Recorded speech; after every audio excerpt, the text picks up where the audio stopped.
Musk is obviously not eligible for the role because he was born in South Africa. And they joke that Elon Musk could become president anyway.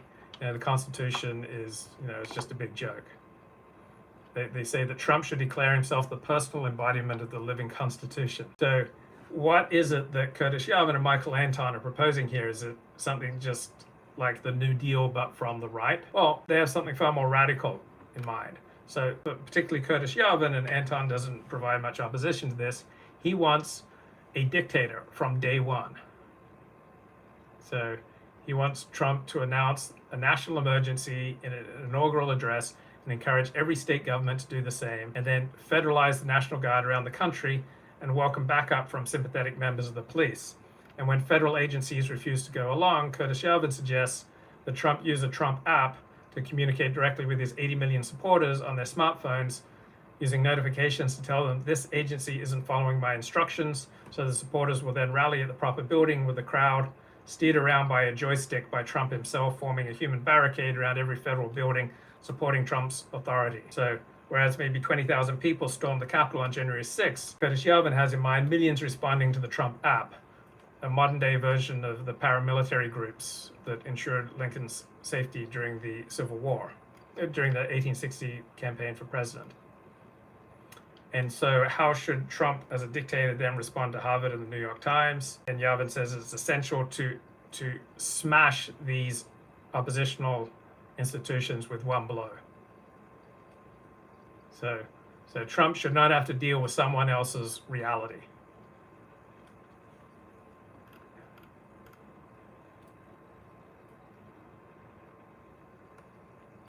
So the podcast concludes that Trump dropped the leadership of the deplorables, which is waiting to be picked up by someone who will make Trump seem moderate.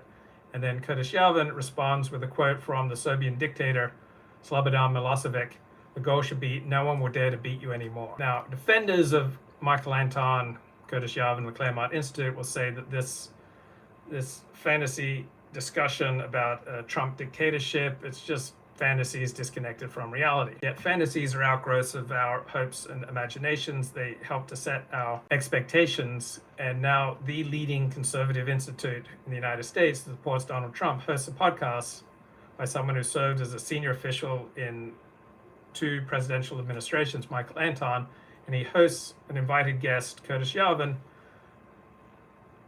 delivering arguments about why a future president should become a tyrant and a dictator and how he could go about accomplishing that task. So there's going to be blowback for this type of thinking.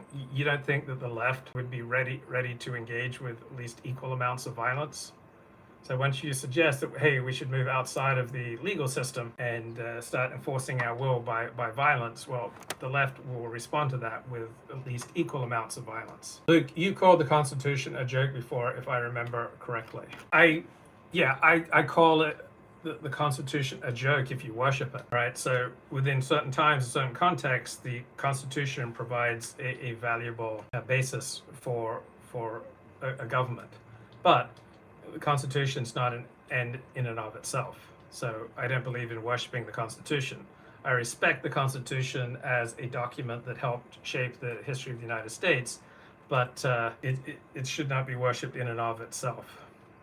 So if the Constitution can simply be superseded by all the civil rights legislation that we've had since the 1960s, if the United States Supreme Court can supersede it, then that places our understanding of the Constitution in its proper place. It's a document that had a substantial effect on the founding of the United States, but now we've got Supreme Courts and political legislation that frequently supersedes the Constitution. So it has limited value.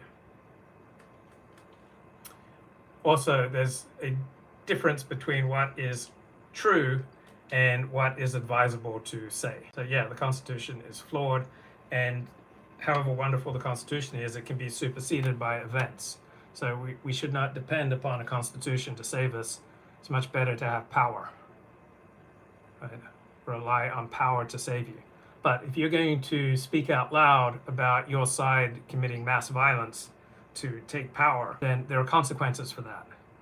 And the consequences are that your opposition will be inspired to act violently to oppose you, and they will feel morally off the hook to do absolutely anything that they can to oppose you. So you are dramatically upping the stakes. No, I don't think he's a glowy. I just think he's someone who likes to think out loud, and sometimes he says things that are interesting, but much of the time I think it's kind of useless. So I grew up with a father who was always talking about how then shall we live, and so I think that's affected me. Here I'm doing countless shows, how then should we live, but it's an unusual upbringing. I mean, my father published books on how to overcome anxiety, yet my father was among the most anxious people I ever knew.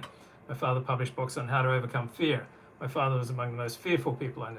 My father published books on how to be happy, and my father was among the most unhappy people I ever knew. And none of this is to discredit my father.